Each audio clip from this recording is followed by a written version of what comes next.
حامل القرآن قد خصك الرحمن بالفضل والتيجان والروح والريحان يا حامل القرآن. نحمدہ و نصلی علی رسولہ الکریم، اما بعد، فاعوذ باللہ من الشیطان الرجیم، بسم اللہ الرحمن الرحیم۔ ان الذین یتلون کتاب اللہ واقاموا الصلاۃ وانفقوا مما رزقناہم سرا وعلانیہ یرجون تجارۃ لن تبور لیوفیہم اجورہم ویزیدہم من فضلہ انہ غفور شکور۔ صدق اللہ العظیم۔ رب اشرح لی صدری ویسر لی امری واحلل عقدۃ من لسانی یفقہوا قولی واجعل لی وزیرا من اہلی آمین یا رب العالمین۔ اللہ کے نام سے ہم ایک کتاب کا آغاز کر رہے ہیں۔ اس کتاب کا نام ہے التبیان فی آداب حملۃ القرآن۔ مختصراً اگر ہم کہیں گے تو اردو میں حاملین قرآن کے آداب۔ تو یہ جو اصطلاح ہے حاملین قرآن یا حامل قرآن، یہ اصطلاح اسلاف میں بہت معروف تھی اور آج یہ اصطلاح ہمارے ہاں بہت زیادہ ناپید ہے۔ تو سب سے پہلے ہم اس اصطلاح کو تھوڑا سا سمجھ لیتے ہیں۔ حامل عربی زبان کا لفظ ہے۔ کوئی بھی شخص جو کوئی چیز اٹھانے والا ہے، کیری کرنے والا ہے، اس کو حامل کہتے ہیں۔ اور حامل قرآن کا مطلب ہے کہ ہر وہ شخص جس نے اس قرآن کی ذمہ داری اٹھائی ہے۔ تو ایک اعتبار سے تو تمام انسان اور تمام مسلمان بطور خاص حامل قرآن ہیں کہ اللہ نے یہ کلام ان کے لیے نازل کیا ہے اور ان پر اس کی ذمہ داری ڈالی۔ اور یہ اتنی بڑی ذمہ داری، اس کے بارے میں قرآن مجید کہتا ہے کہ ہم نے یہ قرآن جو ہے وہ پہاڑوں پر پیش کیا، کیا ہوا؟ وہ اس بات سے گھبرا گئے کہ وہ اسے اٹھا سکیں۔ وہاں پہ بھی حمل کا لفظ آیا، ٹھیک ہے نا؟ یعنی پہاڑ بھی حامل قرآن بننے سے گھبرا گئے اور انہوں نے اس کو قرآن کی جو ذمہ داری تھی وہ قبول نہیں کی، اور یہ جو انسان ہے اس کو یہ قرآن کی ذمہ داری دی گئی۔ ہر وہ شخص جس کا قرآن کے ساتھ کوئی بھی تعلق ہے، کسی بھی درجے کا تعلق ہے، وہ اس درجے کا حامل قرآن ہے۔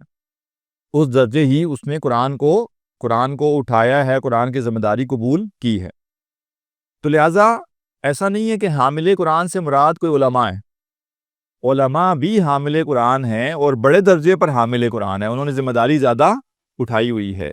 لیکن ہم میں سے ہر شخص کسی نہ کسی درجے میں حامل قرآن ہے، اور ہمیں اس بات پہ خوش نصیبی ہمیں محسوس ہونی چاہیے کہ ہم اس قرآن کے ساتھ ہمارا تعلق بڑھے اور ہم اس قرآن کی زیادہ خدمت کر سکیں اور اس کے ساتھ ہمارا تعلق دن بدن آگے بڑھے۔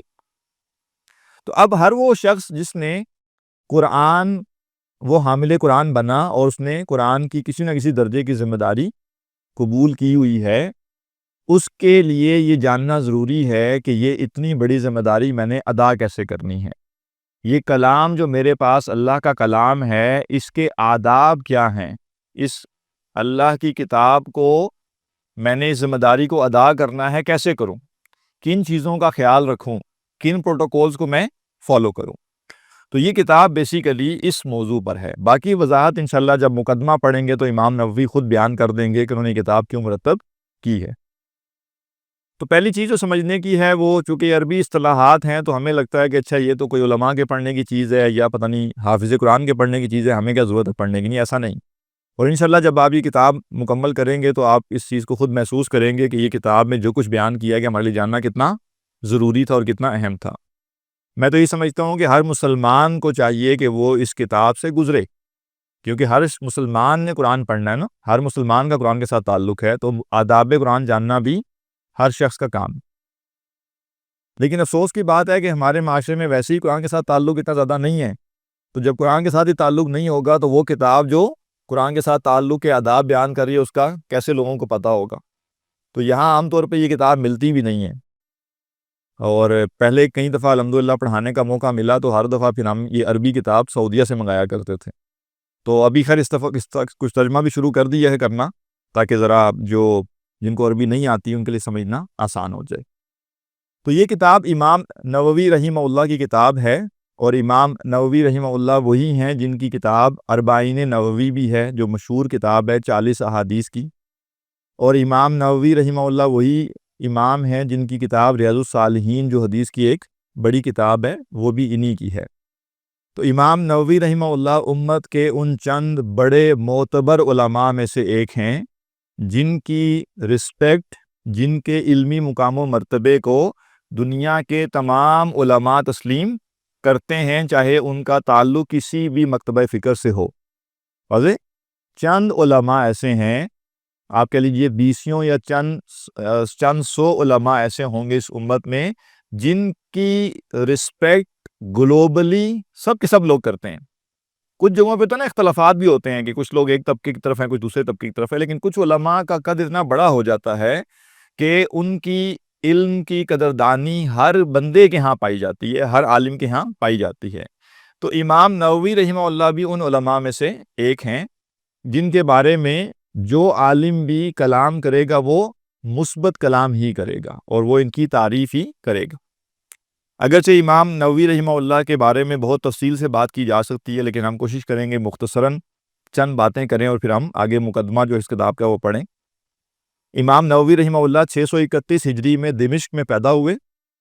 دمشق کا ایک چھوٹا سا گاؤں تھا، نوا اس کا نام تھا، وہاں یہ پیدا ہوئے، اور بچپن سے ہی ان کے بارے میں جو بتایا جاتا ہے کہ ان کو قرآن سے اتنا شغف تھا کہ یہ بچوں کے ساتھ کھیلتے نہیں تھے، اور جب بچے ان کو زبردستی پکڑ کے اپنے ساتھ کھیلنے پر آمادہ کرتے تھے تو یہ ان سے بھاگ رہے ہوتے تھے، اور بھاگتے ہوئے بھی قرآن کی تلاوت کر رہے ہوتے تھے، یعنی ان کی زبان سے قرآن کی تلاوت ہی سنائی دیتی تھی۔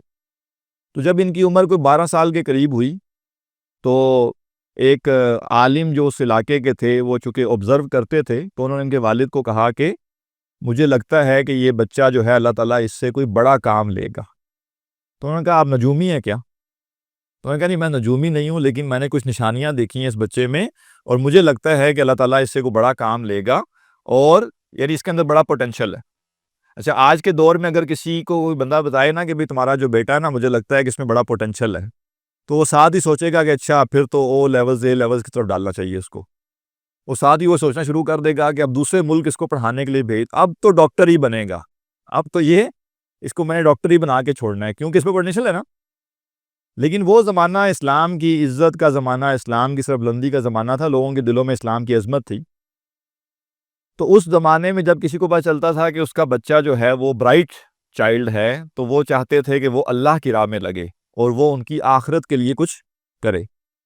تو امام نووی رحمہ اللہ کے جو والد تھے انہوں نے بھی یہی کیا، ان کو پھر علم دین کے ساتھ لگایا، اور 19 سال کی عمر جب ان کی ہوئی تو ان کو انہوں نے اپنے گاؤں سے دمشق میں جو بڑا مدرسہ تھا، جو بڑا دارالعلوم تھا، وہاں علم حاصل کرنے کے لیے بھیج دیا، اور 19 سال سے لے کر 45 سال کی عمر تک، ٹھیک ہے، 19 سال کی عمر سے 45 سال کی عمر تک تقریباً 26 سال یہ وہیں رہے، اسی مدرسے میں رہے، اور انہوں نے پہلے پڑھا اور پھر اسی مدرسے میں انہوں نے درس و تدریس بھی شروع کر دی، تصنیف کا کام بھی شروع کر دیا، اور 45 سال کی عمر میں یہ اپنے علاقے میں واپس آئے، ٹھیک ہے، 26 سال وہاں گزارنے کے بعد 47 سال کی عمر میں یہ اپنے علاقے میں واپس آئے 676 ہجری میں، اور جب یہ واپس اپنے علاقے میں آئے تو سیم ایئر کے اندر، اسی سال کے اندر ان کی وفات ہو گئی۔ یعنی انہوں نے اپنی زندگی ساری کی ساری جوانی سے لے کے اپنی وفات تک وہ علم کے لیے وقف کی ہوئی تھی۔ امام نووی رحمہ اللہ ان بڑے ائمہ میں سے ہیں جنہوں نے انتہائی فقر، انتہائی سادگی سے زندگی گزاری، اور اپنی زندگی کا ایک ایک لمحہ اللہ کے دین کے لیے قربان کیا۔ ان کے بارے میں آتا ہے ایک تو انہوں نے شادی نہیں کی، ٹھیک ہے، ساری زندگی انہوں نے شادی نہیں کی، اور ہمارے ہاں برل کچھ کتابیں بھی ایسی ہیں جس کے اندر ان علماء کا تذکرہ کیا گیا ہے جنہوں نے کبھی زندگی میں شادی نہیں کی تھی۔ تو یعنی ایک آپ کے لیجیے ٹرینڈ تھوڑا بہت علماء کے ہاں پایا جاتا تھا کہ کچھ علماء تھے جو کہ جنہوں نے ساری زندگی شادی نہیں کی۔ اچھا، ہمارے ہاں جیسے یہ بات سنائی دیتی ہے تو ایک دم سے پریشانی شروع ہو جاتی ہے کہ بھئی حدیث میں تو آیا ہے کہ من رغیب عن سنتی فلیس منی، تو حدیث میں آیا ہے کہ جس نے میری سنت سے بے رغبتی برتی اس کا مجھ سے تعلق نہیں۔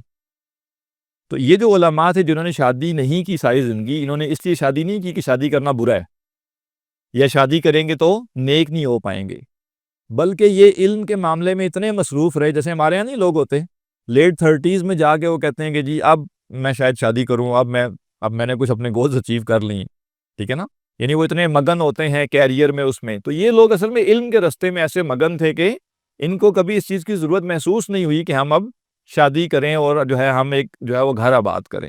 اور ظاہر ہے جب انہوں نے زندگی کا بڑا حصہ اس میں لگا دیا تو اس کے بعد انہوں نے اس چیز کی حاجت محسوس ہی نہیں کی کہ ہمیں اب جو ہے وہ شادی کرنی چاہیے اور ایک فیملی لائف ہماری ہونی چاہیے. تو اس میں کوئی مذائقہ نہیں. اگر کسی کے اندر اتنی ہمت ہو کہ وہ نیکی اور تقویٰ کو بھی برقرار رکھ سکے اور اتنا اپنے آپ کو وہ علم دین یا دین کی خدمت میں مگن کرے تو دین فرض نہیں قرار دیتا کہ وہ لازمی شادی کرے. امام بخاری رحمہ اللہ جو ہیں انہوں نے بھی ساری زندگی شادی نہیں کی تھی. تو اب انہوں نے کیا کیا، یہ ساری زندگی انہوں نے ایسی گزاری کہ اپنا میکسیمم ٹائم دین کے لیے وقف کیا. تو ان کے بارے میں آتا ہے کہ یہ ریگولر سوتے نہیں تھے، جیسے ہم ہوتا ہے نا اب رات 9 بج گئے 10 بج گئے سو جائیں جی اب، ٹھیک ہے نا، 8 گھنٹے کی ویل سلیپ، ٹھیک ہے نا، گڈ سلیپ. تو امام نووی رحمہ اللہ کے بارے میں آتا ہے کہ یہ مسلسل لکھنے میں، پڑھنے میں، پڑھانے میں مصروف رہتے تھے، اور جب ان کو نیند آتی تھی تو تھوڑی دیر کے لیے سو جاتے تھے، اتنی دیر کہ بس وہ نیند پوری ہو جائے، گھنٹہ 1.5 گھنٹہ 2 گھنٹے بس سوئے، اور اس کے بعد جب جاگے تو پھر انہوں نے کام شروع کر دیا. یعنی ان کا ریگولر کوئی 6-8 گھنٹے سونے کی روٹین نہیں تھی. اور یہ بات خیالی نہیں ہے، ان کے علمی کام سے بھی یہ بات ہمیں نظر آتی، ٹھیک ہے نا. دوسری چیز ان کے بارے میں جو آتی ہے وہ یہ ہے کہ یہ ریگولر کھانے کی روٹین بھی ان کی نہیں تھی کہ اب صبح کا وقت ہو گیا اب تو ناشتہ چاہیے، ٹھیک ہے نا، اب دوپہر کا وقت ہو گیا جی اب دوپہر کا کھانا ہونا چاہیے، اب شام کا وقت ہو گیا جی اب رات کا وقت ہو گیا. بلکہ ان کے بارے میں آتا ہے کہ جب ان کو شدید بھوک لگتی تھی تو بس اتنی غذا لے لیتے تھے کہ وہ شدید بھوک کم ہو جائے، ٹھیک ہے نا، یعنی نارملائز بندہ ہو جائے، اور اس کے بعد یہ اپنے کام میں مگن ہو جاتے تھے. تو اسی لیے میں کہا کرتا ہوں کہ امام نووی رحمہ اللہ نے پوری زندگی اتنے بجٹ میں گزار لی جتنے بجٹ میں ہمارے ایک بچے کے 2 سال کے ڈائپر آتے ہیں. یعنی ہم زیادہ پیسے اس پہ لگا دیتے ہیں کہ وہ بچہ ابھی 2 سال کا نہیں ہوا ہوتا. شاید امام نووی رحمہ اللہ نے پوری زندگی اپنی گزار لی اور اس سے کم انہوں نے بجٹ کنزیوم کیا ہوگا اپنی زندگی کے لیے. تو جو بڑے بڑے کارنامے سر انجام دینے والے لوگ ہیں نا، وہ لگژریز کے پیچھے نہیں جاتے کہ یہ بھی ہوگا وہ بھی ہوگا، وہ سہولت بھی ہوگی تو ہم یہ کریں گے وہ کریں گے، ٹھیک ہے، بلکہ وہ اپنے آپ کو بچاتے ہیں کہ ہمارا وقت اور توانائیاں اور خاص طور پہ جو ذہن ہے یہ کسی اور چیز میں انوالو نہ ہو تاکہ ہم علم دین کے لیے اپنے آپ کو یکسو کر سکیں. اب یہ جو ان کے بارے میں ان کے فقر کا معاملہ بیان کیا گیا، ان کے زہد اور تقویٰ کا معاملہ بیان کیا، یعنی بہت متقی آدمی تھے، ٹھیک ہے نا، اللہ والے تھے. تو وہ ہمیں ان کے خدمات میں بھی نظر آتا ہے. کیسے؟ اربعین ایک بیسیکلی کیٹیگری ہے حدیث کی کتابوں کی. اربعین کہتے ہیں وہ کتابیں جس میں 40 احادیث جمع کی جائیں. ایک حدیث ہے جس میں 40 احادیث پڑھنے اور یاد کرنے کی فضیلت بیان کی گئی، تو اس بنا پر علماء نے 40 احادیث کے مجموعے مرتب کرنا شروع کیے. سینکڑوں مجموعے مرتب کیے کہ 40 حدیثوں پر مشتمل، لیکن ان میں سے جو مجموعہ گلوبلی اس وقت مشہور ہے، متعارف ہے، ہر جگہ پڑھا جاتا ہے، وہ مجموعہ امام نووی کا ہے. یعنی ایک کیٹیگری ہے حدیثی کتابوں میں جس میں سینکڑوں کتابیں کمپائل کی گئی، لیکن آج جو کتاب ورلڈ وائڈ فیمس ہے، پوری دنیا جانتی بھی ہے، اس کو پڑھتی بھی ہے، وہ کون سی ہے؟ اربعین نووی، یعنی امام نووی رحمہ اللہ کی اربعین، ٹھیک ہے نا. بلکہ آپ اگر نیٹ پر جائیں اور آپ اربعین لکھیں، یا تو اہل تشیع جو ہیں ان کا کچھ اربعین کا آ جائے گا، ٹھیک ہے نا، یا یہ اربعین نووی جو ہے یہ آپ کو ملے گی. اور اگر آپ لیکچر بھی تلاش کرنا چاہیں گے تو کوئی اور اربعین ایسی نہیں جس کے لیکچر آپ کو انٹرنیٹ پر مل جائیں گے، لیکن اربعین نووی کے آپ کو بہت سے اہل علم کے لیکچرز ملیں گے. اس کا مطلب کیا ہے کہ یہ ایک ایسی کتاب ہے جو کہ مشرق مغرب ہر جگہ پڑھی جاتی ہے. پھر حدیث کے جو مجموعے مرتب ہوئے بعد میں بنیادی کتابوں سے کلیکشن لے کر احادیث جو مرتب کی گئی، تو 2 مجموعے ہیں جو کہ گلوبلی فیمس ہوئے، ایک ریاض الصالحین اور ایک مشکات المصابیح. ان 2 کتابوں سے زیادہ دنیا میں کوئی بھی حدیث کا مجموعہ مشہور نہیں ہوا. مجموعے سے مراد بیسیکلی بنیادی کتابیں نہیں ہیں، بخاری مسلم یہ کتابیں ماخذ ہیں، سورسز ہیں احادیث کے. ان کتابوں سے بعد کے علماء نے کمپائل کی ہیں کتابیں، وہ کہلاتی ہیں مجموعات. تو یہ 2 جو مجموعات گلوبلی جانے جاتے ہیں، مشہور ہیں، ہر جگہ پڑھے جاتے ہیں، اس میں سے ایک ریاض الصالحین ہے اور ایک مشکات المصابیح. مشکات المصابیح اصل میں حدیث کا انسائکلوپیڈیا ہے، اور ریاض الصالحین انسان کے تزکیہ اور کردار کو بلند کرنے سے متعلق جو احادیث ہیں وہ ریاض الصالحین میں. گویا اپنے فن کے اندر ریاض الصالحین جو ہے وہ چوٹی کی کتاب ہے، اور اس کی اس قدر اہمیت ہے کہ عرب جو ہیں، جیسے ہمارے ہاں قرآن مجید اور اس کا ترجمہ آپ کو ملے گا مسجد میں، ایسے ان کے ہاں ریاض الصالحین عام ہوتی ہے، وہ اس کو پڑھتے ہیں۔ اور جیسے ہمارے ہاں تبلیغی جماعت ہے تو یہاں پہ تو ان کی جو کتاب ہے وہ فضائل اعمال ہوتی ہے، لیکن عرب ممالک میں جب وہ جاتے ہیں تو وہاں وہ کون سی کتاب پڑھتے ہیں؟ ریاض الصالحین پڑھتے ہیں، ٹھیک ہے نا؟ تو یعنی اس قدر یہ مشہور کتاب ہے۔ پھر ایک اور اگر ہم مثال لیں کہ جو حدیث کی بنیادی کتابیں جیسے بخاری ہے، مسلم ہے، ترمذی، ابو داؤد، نسائی، ابن ماجہ، ان کتابوں کی جو علماء تشریح بیان کرتے ہیں، ان حدیثوں کی تشریح بیان کرتے ہیں، ان کو کہتے ہیں یہ شارحین ہیں، اور جو وہ تشریح کرتے ہیں اس کو کہتے ہیں شرح ہے، ٹھیک ہے نا؟ جیسے قرآن کی تفسیر ہے ایسے حدیث کی شرح ہوتی ہے۔ تو صحیح مسلم جو کتاب ہے اس کی 20 شروحات کی گئی، یعنی 20 محدثین نے اس کی پوری کمنٹری لکھی ہے، ظاہر ہے کئی جلدوں پر مشتمل ہوتی ہے۔ اس میں سے جو نمبر 1 پہ ہے وہ المنہاج ہے، اس کا نام ہے المنہاج، اور المنہاج امام نووی کی ہے، ٹھیک ہے نا؟ تو آپ دیکھیے کہ 40 لکھی تو وہ سب سے ٹاپ پہ ہے، ریاض الصالحین لکھی تو وہ ٹاپ پہ ہے، المنہاج وہ ٹاپ پہ ہے، اور پھر آداب قرآن میں تو آپ کے لیجیے جو کتاب آپ کے ہاتھ میں ہے، جو کتاب آپ پڑھ رہے ہیں، یہ جیسے کہ ایک سورس بک ہے، ٹھیک ہے نا؟ آداب قرآن پر سب سے پہلے اتنی جامع کتاب امام نووی رحمہ اللہ نے ہی مرتب کی ہے، اور یہ بھی اہل علم کے ہاں معروف ہے، عام طور پہ عامی لوگ جو ہیں ان کو اتنا پتہ نہیں۔ تو الحمدللہ ہمارے اساتذہ جو ہیں انہوں نے ہمیں یہ کتاب پڑھائی، ہمارے استاذ ہیں مومن محمود صاحب، انہوں نے ہمیں یہ کتاب پڑھائی تھی جب ہم پارٹ 2 کر رہے تھے، اور اس کے بعد اللہ کی توفیق سے کئی موقعوں پر اس کتاب کو پڑھانے کا موقع ملا۔ پچھلے سال رمضان میں یہ کوشش کی گئی تھی کہ عصر کے بعد روزانہ آدھا گھنٹہ کلاس کر کے ہم یہ کتاب پڑھیں، تو جب رمضان مکمل ہو گیا تو پتہ چلا کہ یہ کتاب تو بہت لمبی ہے، یہ رمضان میں ختم ہونے والی نہیں ہے۔ پھر رمضان کے بعد بھی چند دن کلاس ہوئی لیکن وہ کوئی ترتیب نہیں بن پا رہی تھی، لہٰذا وہ ڈسکنٹینیو ہو گئی۔ تو ابھی انشاءاللہ اس کو ہفتہ وار بنیادوں پر ہم پڑھیں گے، اور ہم کوشش کریں گے کہ سال کے اندر اس کو مکمل کر لیں۔ ہمارے پاس 50 منٹ کی 40 کلاسیں ہیں جس کے اندر ہم کوشش کریں گے اس کتاب کو مکمل کر لیں۔ تو اب آئیے ہم اس کتاب کو مقدمہ جو ہے اس کی روشنی میں دیکھتے ہیں کہ یہ کتاب کیا ہے، اس کے مضامین کیا ہیں، یہ کتاب کیوں لکھی گئی۔ تبیان کہتے ہیں وضاحت کو، بین سے بیان سے ہے۔ مقدمۃ المؤلف، مؤلف کا مقدمہ، مقدمہ کہتے ہیں جب کوئی مؤلف مصنف کتاب لکھتا ہے تو وہ اپنی کتاب لکھنے کے بعد اس پوری کتاب کا جو کرکس ہے، وہ اس نے کیوں لکھی، اس کے اندر وہ کیا بیان کرنا چاہتا ہے، اس کے گولز کیا ہیں، وہ ایک چھوٹی سی تحریر میں وہ درج کرتے ہیں، اور وہ تحریر وہ کتاب کے شروع میں ڈال دیتے ہیں، ٹھیک ہے نا؟ یہ تحریر عام طور پہ یہ ہوتی کتاب لکھنے کے بعد ہے، لیکن اوور ویو دینے کے لیے کہ جو شخص کتاب پڑھنا چاہتا ہے اس کو ایک اوور ویو مل جائے، شروع میں پری فیس کے طور پہ ہی آتا ہے، تو عربی کتب کے اندر اس کو ہم مقدمہ کے نام سے جانتے ہیں۔ اب یہ مقدمہ ہم انشاءاللہ پڑھیں گے، یہ امام نووی رحمہ اللہ کی تحریر ہے، وہ بتا رہے ہیں کہ انہوں نے کتاب کیوں لکھی ہے۔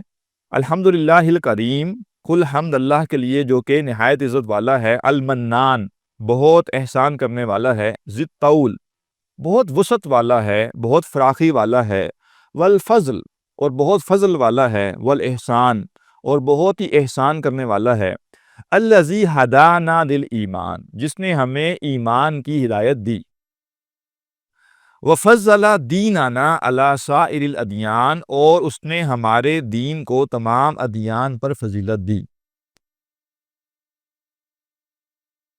ومن علینا، اور اس نے ہم پر احسان کیا، بارسالہ الینا، ہماری طرف مبعوث کر کے، اکرم خلقہ علیہ، اس کی تمام مخلوق میں سے جو سب سے معزز، سب سے عزت دار ہستی تھی، ان کو اس نے مبعوث کیا ہماری طرف، وافضلہم لدیہ، اور جو ان کے ہاں سب سے افضل ہیں، حبیبہ و خلیلہ، وہ اس کے حبیب ہیں، وہ اس کے خلیل ہیں، وعبدہ و رسولہ، وہ اس کے بندے ہیں، وہ اس کے رسول ہیں، محمدن صلی اللہ علیہ وسلم، محمد صلی اللہ علیہ وسلم۔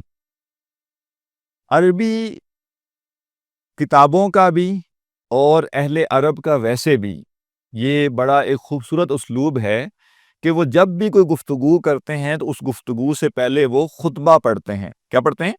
خطبہ۔ خطبہ ہمارے ہاں تو ہم سمجھتے ہیں کہ جمعے کا خطبہ جیسے، خطبہ کہتے ہیں، یعنی ویسے تو خطاب کرنے کو کہتے ہیں کہ آپ نے کوئی کلام کیا، لیکن ٹیکنیکلی خطبہ کہا جاتا ہے کہ جب بھی کلام کیا جائے گا اس کلام کا آغاز اللہ سبحانہ تعالیٰ کی حمد بیان کر کے ہوگا اور نبی اکرم صلی اللہ علیہ وسلم کے اوصاف بیان کر کے ہوگا، آپ پر درود و سلام کے ساتھ ہوگا۔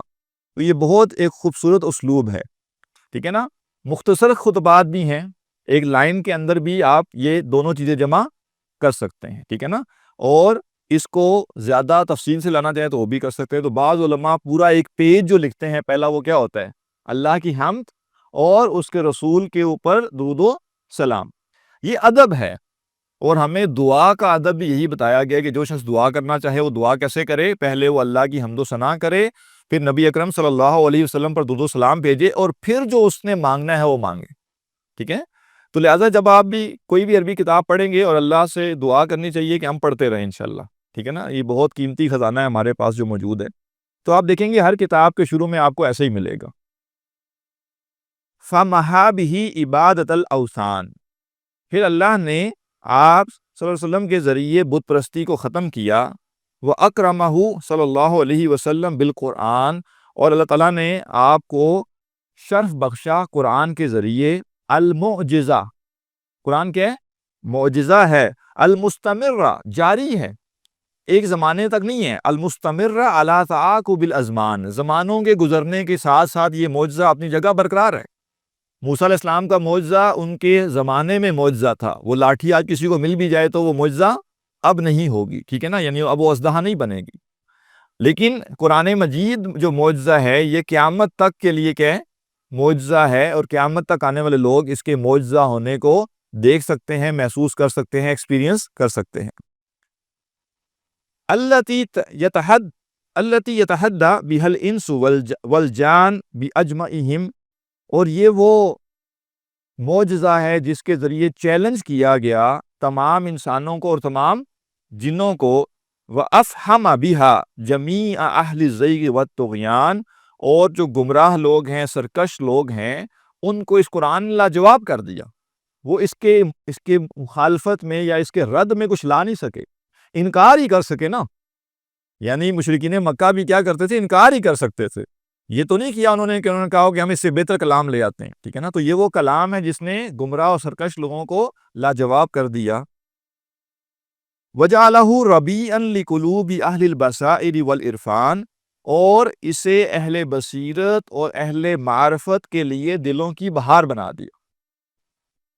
جو تو معرفت کی باتیں جانتا ہے، جو تو پتے کی بات تک پہنچنا چاہتا ہے، جو اصل بات تک پہنچنا چاہتا ہے، اس کے لیے قرآن کیا ہے؟ بہار ہے۔ بہار کا مطلب کیا ہے؟ خوشگوار ہے۔ یہ وہ جتنا پڑھتا جائے گا، جتنا سمجھتا جائے گا، وہ مزید خوشگواری کے اندر آگے سے آگے بڑھتا جائے گا۔ اور اگر کوئی اس کے علوم و معارف جو ہیں اس پہ توجہ نہیں دے گا تو اس کے لیے ہو سکتا ہے کہ اس کو لگے کہ اس کو اس قرآن سے کچھ مل نہیں رہا، یہ اس کی بدبختی ہوگی۔ قرآن مجید اپنے اندر جو ہے وہ ہر طرح کی معرفت کی بہاریں اپنے اندر رکھتا ہے۔ لا یخلق علی کثرت التردد وتغایر الاحیان، یہ قرآن بار بار دہرانے اور زمانوں کے گزرنے سے پرانا نہیں ہوتا۔ ہوتا ہے نا ایک چیز ٹرینڈنگ ہے جی، کتنا ٹائم ٹرینڈنگ ہے؟ سال، 2 سال، 5 سال، 10 سال، اس کے بعد کیا ہوتا ہے؟ وہ ٹرینڈ آہستہ آہستہ گرنا شروع ہو جاتا ہے اور ایک نیا ٹرینڈ آ جاتا ہے، پھر وہ گرتا ہے، پھر ایک نیا ٹرینڈ آ جاتا ہے۔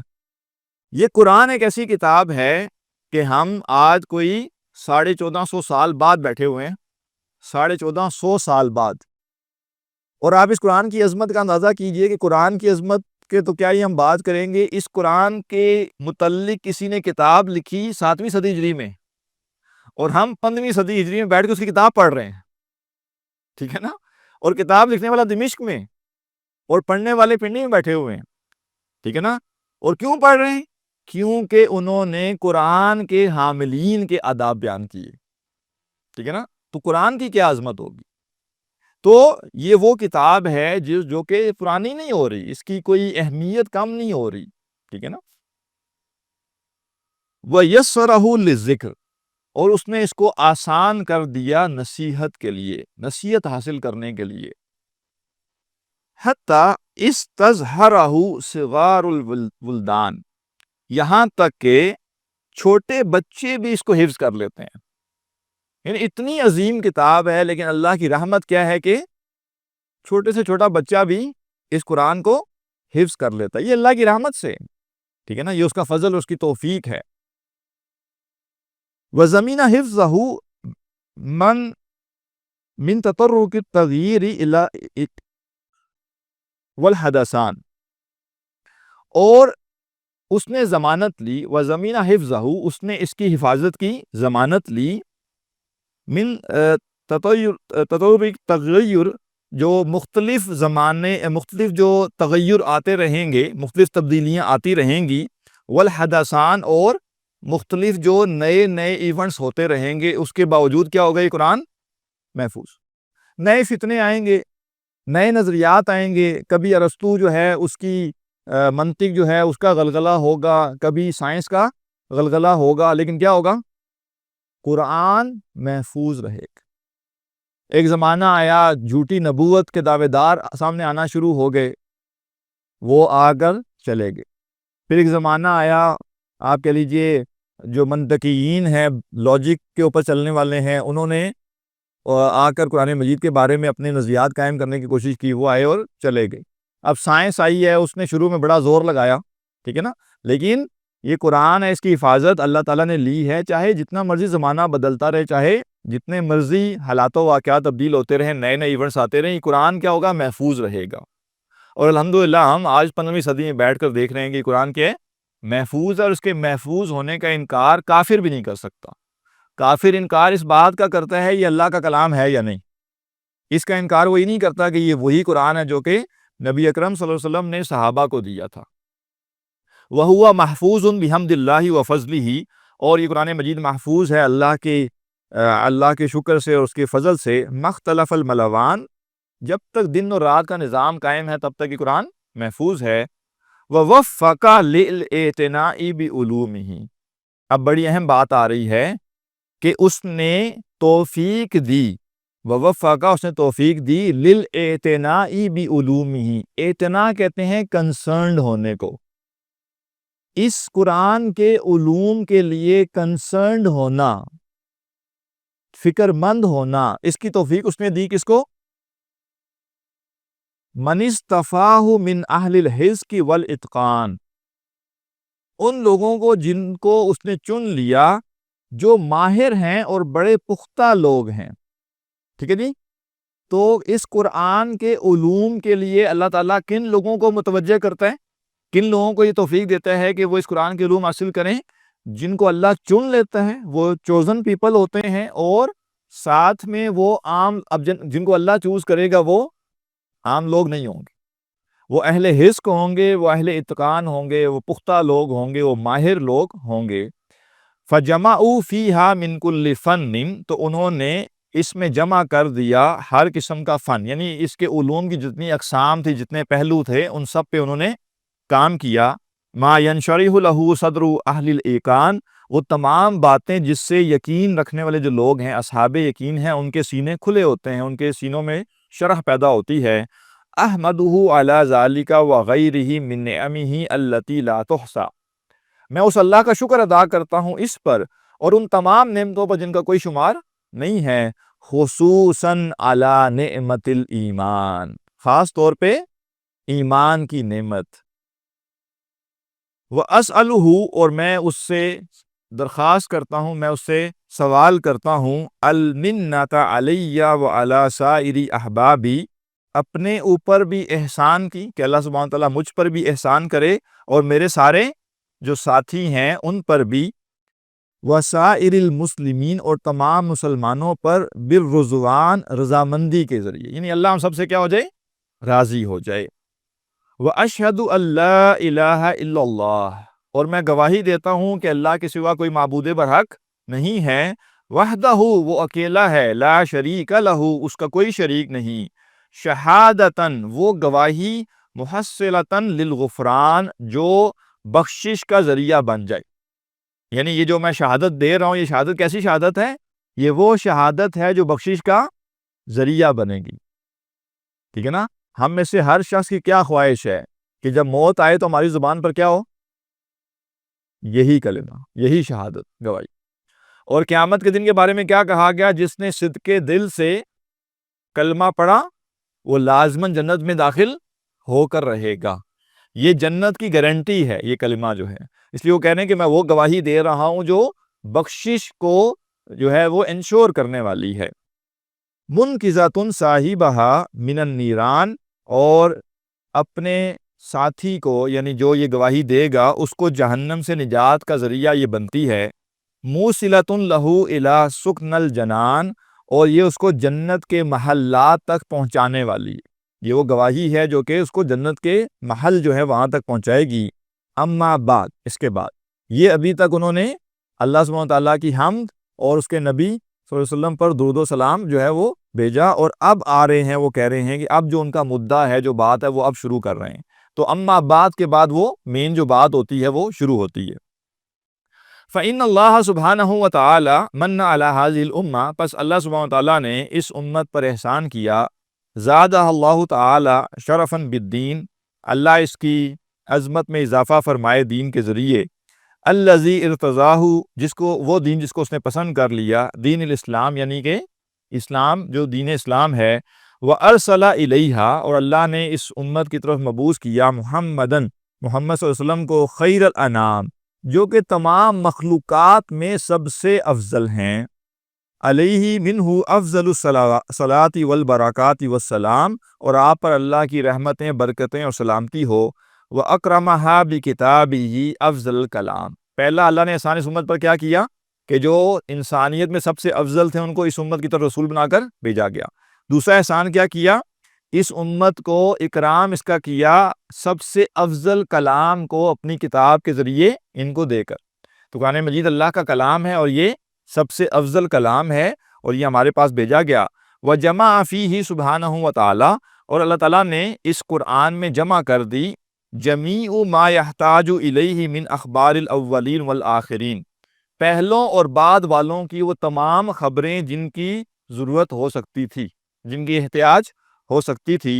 والمواعظ، اور ہر طرح کے واعظ، والامثال، اور ہر طرح کی مثالیں، والآداب، اور ہر طرح کے آداب، وضروب الاحکام، اور احکامات کی تفصیلات، والحجج، اور القاطعات الظاہرات، اور بڑے واضح اور دو ٹوک دلائل، فی الدلالتی، جو دلالت کرتے ہیں، جو ثبوت ہیں، علی وحدانیتہ، اللہ کی وحدانیت کے، اس کی توحید کے، وغیر ذالک، اور اس کے علاوہ، مما جاءت بہ رسولہ، وہ جس کے ساتھ آئے اس کے رسول، صلوات اللہ علیہ وسلامہ، اللہ کی سلامتی اور اللہ تعالیٰ کی رحمتیں اور برکتیں ہوں ان کے اوپر۔ الدامغات لأہل الالحاد الضلال الطغام، یہ وہ دلائل ہیں جو بھیجا اڑا دینے والے ہیں ملحدین کا، گمراہ لوگوں کا اور سرکش لوگوں کا۔ وظائف الاجر فی تلاوتہ، اور اللہ نے کیا کیا؟ اس قرآن کی تلاوت کے اجر کو کئی گنا بڑھا دیا۔ وَأَمَرَنَا، اور اس نے ہمیں حکم دیا، بِالْاعْتِنَاءِ بِهِ، اس کتاب کے حقوق ادا کرنے کا، وَالْإِعْظَامِ، اور اس کتاب کی تعظیم کا، وَمُلَازَمَةِ الْآدَابِ مَعَهُ، اور اس کتاب کے تمام آداب کو پورا کرنے کا۔ کیا کہہ رہے ہیں امام نووی؟ حکم دیا ہے، یہ آپشن ہمارے پاس نہیں ہے، بلکہ ہم نے اس قرآن کے آداب کو لازماً سیکھنا ہے تاکہ ہم وہ پورے کر سکیں۔ وَبَذْلُ الْوَسْعِ فِي الْاحْتِرَامِ، اور اس نے یہ حکم دیا کہ اس کے احترام میں جو میکسیمم ایفرٹ ہو سکتی ہے وہ کی جائے، یعنی ہلکے ہو کر، ایزی ہو کر اس قرآن کے آداب کا خیال نہیں کرنا، بلکہ جو میکسیمم کیپیسٹی ہو سکتی ہے اس پر جا کر اس قرآن کے آداب کا خیال کرنا۔ میں چند مثالیں دے دیتا ہوں کہ ہمارے ہاں کوتاہی کیا پائی جاتی ہے۔ ہمارے اساتذہ ہمیں کہا کرتے تھے کہ اس قرآن کا ادب یہ بھی ہے کہ جب مصحف یعنی قرآن مجید جو پرنٹڈ ہوتا ہے اس کو ہم مصحف کہتے ہیں، مصحف اگر کسی جگہ رکھا جائے گا ٹیبل پر، وہ سیدھا ہونا چاہیے، ایسے ٹیڑھا پڑا ہوا ہے، وہ کہتے تھے یہ ادب نہیں۔ جب آپ رکھیں اس کو ایک طریقے سے، ایک سائیڈ پر ایک طریقے سے، اور سیدھا رکھیں، اور الٹا کبھی بھی اس کو نہ رکھیں، یعنی جو اس کا ٹائٹل پیج ہے وہ اوپر ہو، ٹھیک ہے نا، یہ نہ ہو کہ اس کو آپ نے الٹا رکھا ہوا ہے۔ اور وہ یہاں تک کہتے تھے کہ مصحف کے اوپر حدیث کی کتاب رکھنا بھی صحیح نہیں ہے. یعنی آپ اتنا اہتمام کریں کہ جب رکھیں اگر 2-4 کتابیں اکٹھی رکھنی ہے تو کیا کریں, جو مصحف ہے وہ سب سے اوپر ہونا چاہیے. اللہ کی کتاب ہے, اللہ کی کتاب کے ساتھ کسی چیز کا کوئی میچ نہیں ہے. حدیث کی کتاب بھی اس سے نیچے آئے گی. لیکن ہم دیکھتے ہیں حیرانگی ہوتی ہے, دکھ بھی ہوتا ہے کہ جس طرح کوئی عام کتاب ہے ویسے قرآن مجید کو ڈیل کیا جا رہا ہوتا ہے. انتہائی افسوسناک ہے. آپ آج کسی بھی مسجد میں جائیے, چند یہ DHA اور بیریا کے مساجد کو چھوڑ کر کسی بھی مسجد میں جائیے, آپ بہترین ماربل لگا ہوگا, وضو کرنے آپ جائیں گے بہترین ٹوٹیاں لگی ہوں گی وہاں پہ, ٹھیک ہے نا, بہترین کیلیگرافی کی گئی ہوگی. لیکن جب آپ جا کے الماری کھولیں گے جہاں مصحف پڑے ہوتے ہیں تو آپ کو کیا ملے گا؟ وہ تاج کمپنی کے جو بالکل ہلکے کاغذ پہ پرنٹ کیے جاتے ہیں وہ مصحف پڑے ہوتے ہیں. اور اکثر مصحف ایسے پڑے ہوں گے کہ یا تو اس کی جلد جو ہے وہ اس کے ساتھ پوری طرح سے جڑی ہوئی نہیں ہے, کچھ صفحات بیچ میں سے جو ہے وہ. یہ اس قوم کا حال ہے جو کہ اربوں خربوں روپے ہر چیز پہ لگاتی ہے, لیکن مسجد کے اوپر 50 کروڑ لگا دیں گے لیکن 1,00,000 روپیہ مصحف پہ نہیں لگائیں گے. اس مصحف کو جس الماری میں رکھنا ہے بعض اوقات وہ بالکل ہی نارمل سی ہوتی ہے, ٹھیک ہے نا, اور باقی ہر چیز پہ پیسہ لگا ہوا ہے. قالین بہترین بچھا لو, ٹائلیں بہترین لگا لو. یہ انتہائی افسوسناک رویہ ہے, اور یہ ہمیں بتاتا ہے کہ ہمارا قرآن کے ساتھ تعلق بحیثیت قوم کیسا ہے. اور افسوسناک بات یہ ہے کہ چلیں مسجد میں تو یہ ہے سو ہے, جو اس میں نماز پڑھ رہے ہیں ان کو بھی کبھی محسوس نہیں ہوتا. جا رہے ہیں نماز پڑھ کے آ رہے ہیں, جا رہے ہیں نماز پڑھ کے آ رہے ہیں. ایک دفعہ میں ایک مسجد میں گیا نماز پڑھنے, تو جو مصحف کے لیے ایک نا ایسے اوپن سا ریک لگا ہوا تھا, اور بالکل پرانا سا جیسے پھٹا ہوتا ہے نا, اس کا کسی نے وہ بنا کر بس 2 شیلف تھے, اور مصحف پڑے ہوئے ہیں اور آگے جالے لگے ہوئے ہیں. تو وہ میں نے جب وہ جالا اتارا, وہ جو امام صاحب تھے ان کو میں نے کہا کہ جی یہ کوئی اس کو دیکھ لیا کریں, بجائے اس کے کہ ان کو کوئی شرمندگی ہوتی وہ مجھے دیکھ رہے تھے. تمہیں کیا تکلیف ہے بھائی, تم کوئی نئے آئے ہو یہ کرنے والے؟ یعنی یہ حال ہے, آپ سوچئے نا. لیکن ٹائلیں لگی ہوئی ہیں, باقی ہر چیز بہترین. تو لہذا مصحف کا یعنی قرآن مجید کے باقی آداب تو اپنی جگہ پہ ہیں, یہ جو اس کے ظاہری آداب ہیں یہ بھی بڑے اہم ہیں. کبھی بھی اس کو آپ وہ ایسے لائٹلی نہ لیں. الحمدللہ اللہ کی توفیق سے ہم نے اس چیز پہ فوکس کیا. جب بصیرہ انسٹیٹیوٹ بنا تھا تب ہم نے اس وقت جو بہترین کوالٹی کے مصحف موجود تھے ہم نے وہ پرچیز کر کے یہاں رکھے تھے. اور پھر ابھی ریسنٹلی ہم نے یہ آپ دیکھ رہے ہیں مصحف کے جو ریکس بنے ہوئے ہیں, یہ بڑے اسپیشل قسم کے ہم نے ریکس بنوائے ہیں. تو کیوں بنوائے ہیں؟ کہ اس ادارے میں جو سب سے پریمیم چیز ہونی چاہیے وہ کون سی ہونی چاہیے؟ جس کا قرآن کے ساتھ تعلق ہے, جو براہ راست قرآن کے ساتھ. ویسے تو یہ ظاہر ہے پورا ادارہ قرآن کی خدمت کے لیے بنا ہے, لیکن بطور خاص جہاں اللہ کا کلام ایک پرنٹڈ شکل میں بک کی شکل میں موجود ہے, وہ جگہ کیا ہونی چاہیے؟ سب سے خاص ہونی چاہیے. تو لہٰذا جب بھی آپ کو یہ اللہ تعالیٰ توفیق دے کہ آپ کسی جگہ یہ اہتمام کریں کہ وہاں قرآن مجید مصحف جو ہے وہ رکھے جائیں, خدا را کبھی بھی قیمت پہ کمپرومائز نہ کریں. کپڑے لینے جاتے ہیں بہترین لیتے ہیں, جوتے لینے جاتے ہیں بہترین لیتے ہیں, لیکن قرآن مجید وہ جی 500 والے جو ہے نا وہ دے دیجئے. کیوں بھائی؟ لیں نا, سب سے بہترین لیں. جس جگہ اس کو رکھا جائے وہ جگہ سب سے بہترین ہونی چاہیے, اس کا اہتمام ہونا چاہیے, اس کی صفائی کا اہتمام ہونا چاہیے. تو انشاءاللہ یہ قرآن کے آداب کے سلسلے میں ہی آپ جتنے لوگ یہاں موجود ہیں آپ سب کی باقاعدہ انشاءاللہ ڈیوٹی لگائی جائے گی. جو ریکس جتنے آپ دیکھ رہے ہیں مصحف کے ہیں, اس میں جتنے مصحف رکھے ہوئے ہیں انشاءاللہ ڈیلی بیسس پہ صفائی بھی ہوگی صاحب, اور وہ سب آپ کی باقاعدہ ڈیوٹیز لگائی جائیں گی. اور یہ مقصد اصل میں تربیت دینا کہ اس کے بعد آپ زندگی میں جہاں بھی جائیں آپ کو یہ پتہ ہو کہ آپ کی سراؤنڈنگ میں جہاں مصحف ہوگا اس کا اکرام ہم نے کرنا ہے. تو یہ بڑی اہم بات ہے کہ ہم نے اس قرآن کے احترام میں میکسیمم اپنے آپ کو کھپانا ہے. وَقَدْ صَنَّفَ فِي فضل تلاوتہ جماعت من الاماثل والاعلام. امام نووی 7ویں صدی ہجری کے امام کہہ رہے ہیں کہ اس قرآن کی تلاوت کی فضیلت میں علماء کی ایک پوری جماعت ہے, یعنی سینکڑوں علماء ہیں جنہوں نے کتابیں لکھی ہیں, اور جو علماء ہیں وہ بڑے اور چوٹی کے جو علماء ہیں, ٹھیک ہے نا, ایکسیپشنل جو علماء ہیں انہوں نے کتابیں لکھی ہیں. کتباً وہ کتابیں معروفہ جو معروف ہیں عند اولی النہی والاحلام، وہ عام عوام کو پتہ ہونا ہو لیکن جو عقل مند ہیں اہل دانش ہیں ان کے ہاں وہ جانی پہچانی ہیں، لیکن ضعفت الہمم عن حفظھا، ہمتیں ان کو حفظ کرنے سے عاجز آ گئی. یعنی حفظ سے مراد وہ زبانی رٹا لگانا نہیں ہے، یعنی وہ پوری طرح کتابیں پڑھنا وہ سب، وہ کہتے ہیں ہمتیں اب اتنی لوگوں میں نہیں رہی. آپ سوچئے امت کے زوال کا معاملہ کیا ہے. امام نووی 7ویں صدی ہجری میں کہہ رہے ہیں اس قرآن کی تلاوت کی فضیلت اور آداب سے متعلق بہت سے علماء نے کتابیں لکھی ہیں، لیکن وہ کتابیں جو ہیں وہ اب لوگوں میں اتنی ہمت نہیں ہے کہ وہ پوری کتابیں پڑھیں. بل ان مطالعتھا، بلکہ وہ اس کے مطالعہ سے ہی پیچھے رہ گئے کہ وہ کتابیں وہ پڑھ سکیں. فصار لا ينتفع بها الا افراد من اولی الافہام، تو اب سوائے کچھ فہم والوں کے زیادہ لوگ ان کتابوں سے فائدہ حاصل نہیں کر سکتے. ورأیت اہل بلدنا دمشق، اور بلدتنا دمشق، اور میں نے اپنے شہر یعنی دمشق کے لوگوں کو دیکھا ہے. حما اللہ تعالی وسانہا وسائر بلاد الاسلام، اللہ تعالیٰ اس شہر اور تمام اسلامی علاقوں کی حفاظت فرمائے. مکثرین من الاعتناء بتلاوت القرآن العزیز، کیا انہوں نے آبزرو کیا جو اہل دمشق ہیں وہ کیا کرتے ہیں؟ اس قرآن عزیز کی تلاوت پر بہت ہی توجہ دیتے ہیں. انہوں نے دیکھا کہ ہمارے علاقے کے جو لوگ ہیں وہ بہت زیادہ فوکس کرتے ہیں تعلماً، سیکھنے کے لیے بھی، و تعلیماً، اور سکھانے کے لیے بھی، و ارزاً، اور پیش کرنے کے لیے، و دراستاً، اور پڑھانے کے لیے، یعنی پڑھنے پڑھانے کے لیے، فی جماعات و فرادا، کمبائن ہو کر بھی اور فردن فردن بھی، مجتہدین فی ذالک باللیالی والایام، اور وہ اس قرآن کے لیے محنت کرتے ہیں دن کو بھی اور رات کو بھی. یعنی اگر کوئی چیز ہے جس کے لیے آپ کو رات جاگنا بھی پڑے تو آپ جاگیں تو وہ یہ قرآن ہے. اس کو پڑھنے کے لیے، سمجھنے کے لیے، تلاوت کرنے کے لیے، نمازیں پڑھنے کے لیے، ٹھیک ہے نا. لیکن ہم اور باقی کاموں کے لیے جاگتے ہیں لیکن اس کے لیے نہیں جاگ سکتے.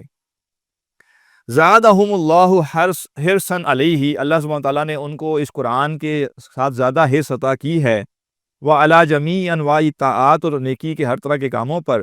مریدین وجہ اللہ ذی الجلال والاکرام، اللہ جو جلال اور اکرام والا ہے اس کی رضامندی حاصل کرنا چاہتے ہیں.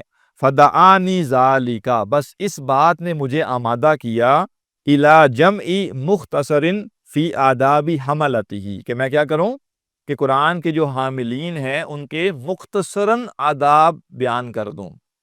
یہ کتاب خلاصہ ہے، جو کتاب ہم پڑھنے لگے ہیں یہ کیا ہے؟ خلاصہ ہے. وہ کہہ رہے ہیں جو اصل کتابیں ہیں وہ تو اب لوگ پڑھنے سے عاجز آ گئے ہیں کیونکہ وہ بڑی کتابیں ہیں. تو میں نے چاہا کہ میں نے دیکھا لوگوں کے اندر شوق ہے، رغبت ہے، اور قرآن کی عظمت جو ہے اس کو سامنے رکھتے ہوئے میں نے چاہا کہ ایک مختصر کتاب مرتب کروں. تو جو کتاب ہم پڑھیں گے ذہن میں رکھیں گے کہ یہ وہ بڑی کتاب نہیں بلکہ مختصر کتاب ہے، یعنی حجم کے لحاظ سے بڑی کتاب نہیں ہے بلکہ ایک یہ شارٹ سمری ہے، ٹھیک ہے. لیکن اس سمری کو بھی پڑھتے ہوئے انشاءاللہ ہمیں 40 کلاسیں لگیں گی. وَأَوْصَافِ حُفَّاظِهِ وَطَلَبَتِهِ، اور اس قرآن کے جو حفاظ ہیں ان کے اوصاف، اس کے جو طلباء ہیں ان کے اوصاف.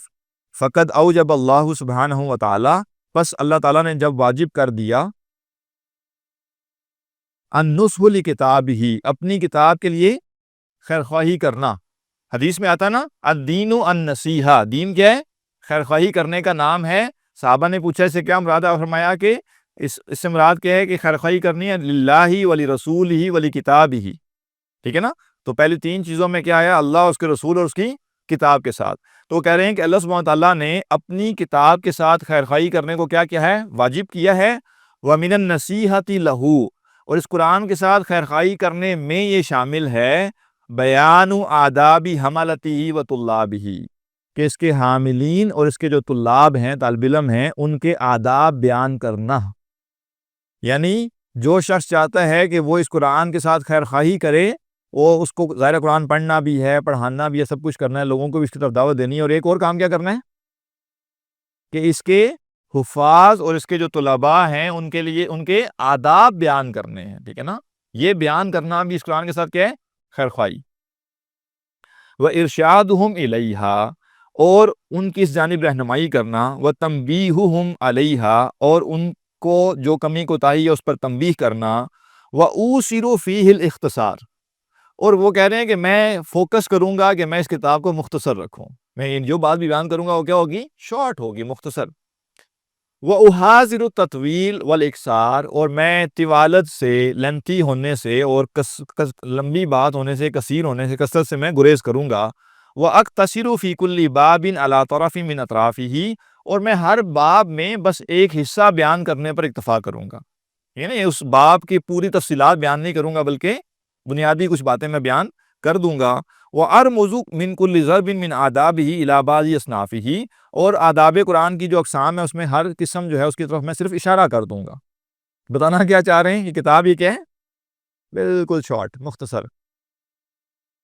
فَذَلِكَ أَكْثَرُ مَا أَذْكُرُهُ بِحَذْفِ أَسَانِيدِهِ فَلِذَلِكَ أَكْثَرُ مَا أَذْكُرُهُ بِحَذْفِ أَسَانِيدِهِ، اسی لیے جو روایتیں میں ذکر کروں گا اس کی میں سند ذکر نہیں کروں گا، یعنی اب وہ یہ نہیں کریں گے کہ ان فلان فلان فلان، بلکہ وہ بتا دیں گے یہ صحیح بخاری کی حدیث، صحیح مسلم کی ہے، ٹھیک ہے نا، باقی سند آپ کو ان کتابوں میں مل جائے گی۔ وَإِنْ كَانَتْ أَسَانِيدُهُ بِحَمْدِ اللَّهِ عِنْدِي مِنَ الْحَاضِرَةِ الْعَتِيدَةِ، وہ کہہ رہے ہیں حالانکہ سندیں میرے پاس موجود ہیں لیکن وہ کیا ہوگا، وہ شامل کرنے سے کتاب اور بڑی ہو جائے گی۔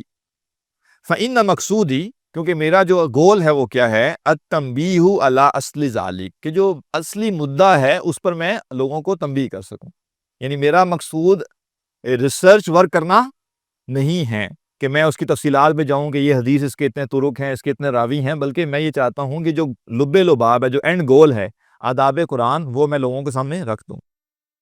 وَالْإِشَارَةُ بِمَا أَذْكُرُهُ إِلَى مَا حَذَفْتُهُ مِمَّا هُنَالِكَ، اور جو کچھ میں یہاں ذکر کروں گا اس میں اشارہ کروں گا اس طرف جو میں نے کچھ محذوف کر دیا، حذف کر دیا۔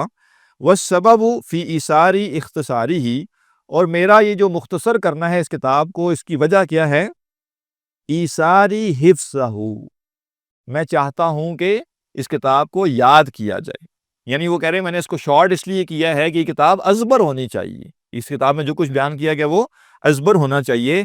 وَكَثْرَةِ الْانْتِفَاعِ، اور زیادہ بڑی تعداد میں لوگ اس سے فائدہ حاصل کر سکیں، وَانْتِشَارِهِ، اور اسے پھیلایا جا سکے اور لوگوں تک اس کو پہنچایا جا سکے۔ ثُمَّ مَا وَقَعَ مِنْ غَرِيبِ الْأَسْمَاءِ وَاللُّغَاتِ فِي باب فی آخر الکتاب، اور وہ کہہ رہے ہیں کہ پھر اس کتاب میں جو لغت کے کچھ یونیک ورڈز ہیں، اجنبی الفاظ ہیں، ان کی وضاحت میں آخری باب میں کر دوں گا۔ آخر میں انہوں نے ایک چیپٹر پورا بنایا جس میں اس کتاب کے وہ الفاظ جو کہ مشکل ہیں اس کی وضاحت انہوں نے وہاں کر دی۔ لِيَكْمُلَ انتفاعِ صاحبِهِ، تاکہ جو اس کتاب کو پڑھنے والے ہیں ان کو پورا فائدہ حاصل ہو۔ وَيَزُولَ الشَّكُّ عَنْ طَالِبِهِ، اور طالب علم کا شک زائل ہو جائے۔ وَيَنْدَرِجُ فِي ضَمْنِ ذَلِكَ، اور اس میں زکر کروں گا۔ وَفِي خِلَالِ الْأَبْوَابِ جُمَلٌ مِنَ الْقَوَائِد، اور ابواب کے بیچ میں بھی کچھ یعنی اصولی جملے ذکر کروں گا۔ وَنَفَائِسْ مِن مُهِمَّاتِ الفوائد، اور اہم فوائد جو ہیں، جو نفیس تنبیہات اور نفیس نکات ہیں، وہ بیان کروں گا۔